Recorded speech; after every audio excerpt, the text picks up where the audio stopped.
به نام خداوند جان و خرد.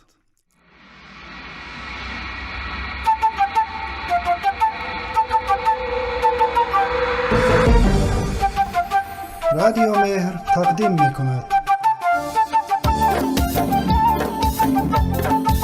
برنامه‌ای که در آن میشنوید صدای بارش باران بهار و احساس میکنید بوی نمی خاک را.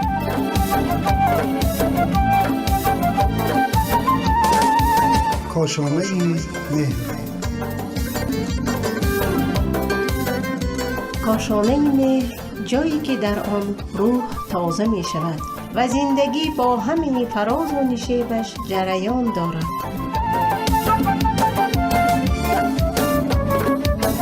همراه ما باشید تا بروی زندگی لبخند بزنیم. کاشانه اتان پرمهر.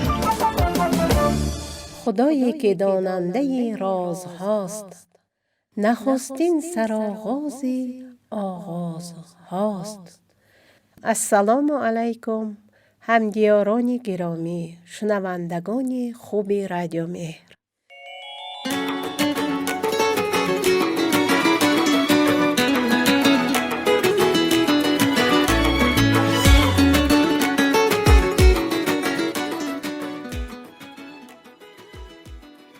سعیده عبدالله زاده هستم و با یکی دیگر از قسمت‌های برنامه کاشانه مهر با شما عزیزان خواهیم بود.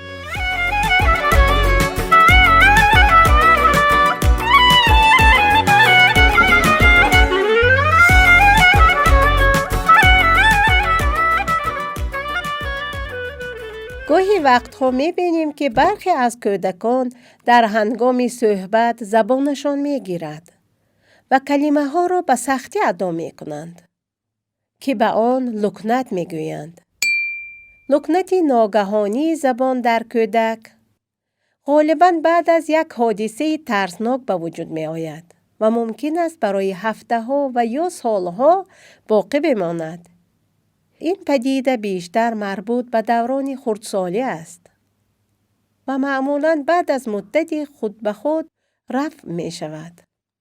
با این حال برای برخی ها این اختلال می تواند همیشگی باشد و باعث ایجاد مشکلات در عملکرد فردی در مکتب و یا محیط کاری می شود.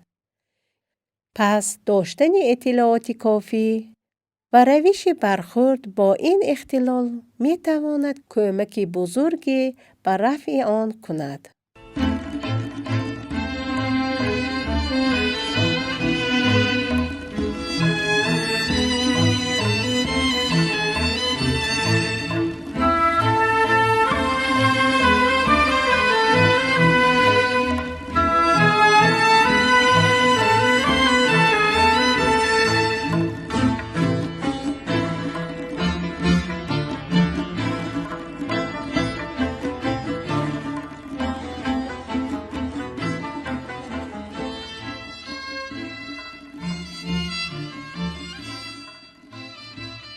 والدین مهربان مواظب باشید در موقعی که کودکتان با لکنت زبان صحبت می کند، دلیل این گونه صحبت کردن را از کودک نپرسید. مثلا به او نگویید که چرا این طور صحبت می کنی؟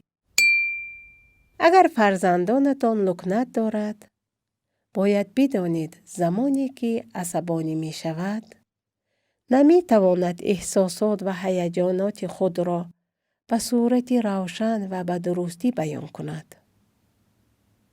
در نتیجه آرامش خود را حفظ کنید و از تذکر، تهدید، توهین و غیره استفاده نکنید. وقتی که کودکتان صحبت می کند، او را مورد انتقاد قرار ندهید و از او نخواهید که همیشه پیش از صحبت کردن فکر کند یا دقیقاً به درستی صحبت نماید. سخنان کودک را اصلاح نکنید و صحبتش را قطع ننمایید. بگذارید تا آخر حرفش را بزند.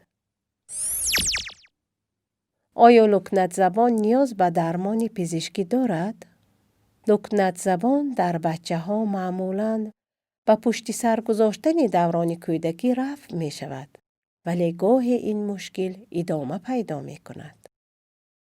درمان لکنت زبان با رشد کودک و افزایش سن ممکن است مشکل تر شود. بنابراین بهتر است درمان لکنت زبان را از دوران کودکی شروع کنیم و نقش خانواده در معالجه با موقع بسیار مهم است.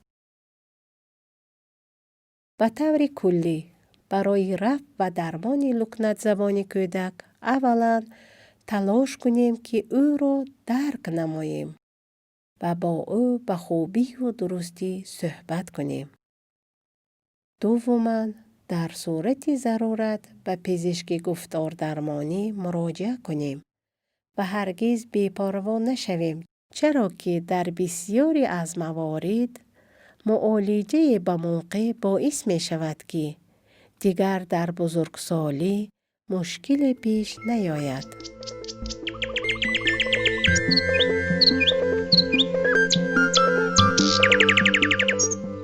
همینجا شما را به خداوند بزرگ می سپاریم تا یک برنامه دیگر. خدایار و نگهدار شما عزیزان.